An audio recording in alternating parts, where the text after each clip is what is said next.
Hey everyone, my name's Sally and I'm just going to talk you through one of the most common postures that you might come across in a Vinyasa yoga class, which is downward facing dog.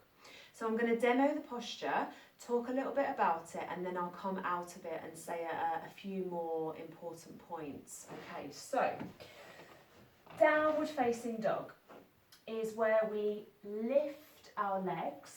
We plug our hands into the mat and we let our head, chest, shoulders and heart space be free.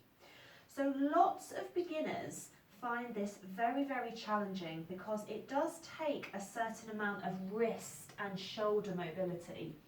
So if you're quite new to yoga, you may find it beneficial to do some wrist and shoulder warm-ups before you come into a downward facing dog. Maybe before class, or sometimes we do integrate them into the first few moments of class. So wrist warm-ups might look like moving your wrists, your hands around in all directions.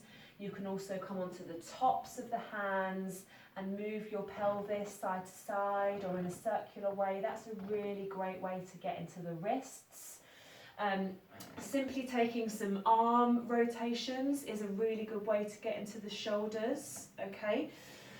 So this is such a beneficial posture for so many reasons. We're building our shoulder strength, we're engaging our hamstrings, and we're also, there's so much leg strength going on here. So what we're trying to do is lift the weight back out of the shoulders and arms as much as possible. And in order to get a full extension of the spine, which is what we want here, we can lift the heels, bend the knees and send the pelvis back. So what we want is a sense of openness and freeness for the armpits, for the neck, for the shoulders. And generally speaking, our feet are hip width distance and our hands are wider. So our hands are shoulder width distance. So this will feel very different for you because I'm quite tall. So I've got my feet and my hands quite wide apart.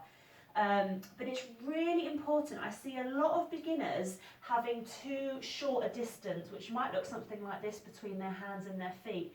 And this does not give you an opportunity to extend the spine. So you want to have a nice wide upside down V shape. You want to roll the shoulders back and the triceps in, and you want to spread your fingers wide. So it's like you're trying to plug into the mat, the ground, with your finger pads. Your sitting bones and your tailbone are lifting up, and you can always have a soft bend in the knee if that's too much for you. It's a really lovely expansion of the chest. The shoulders are coming back into the sockets. Eventually the heels move back and down, and the head is lovely and loose. Okay. So full extension of the spine. I hope that helps. See you soon.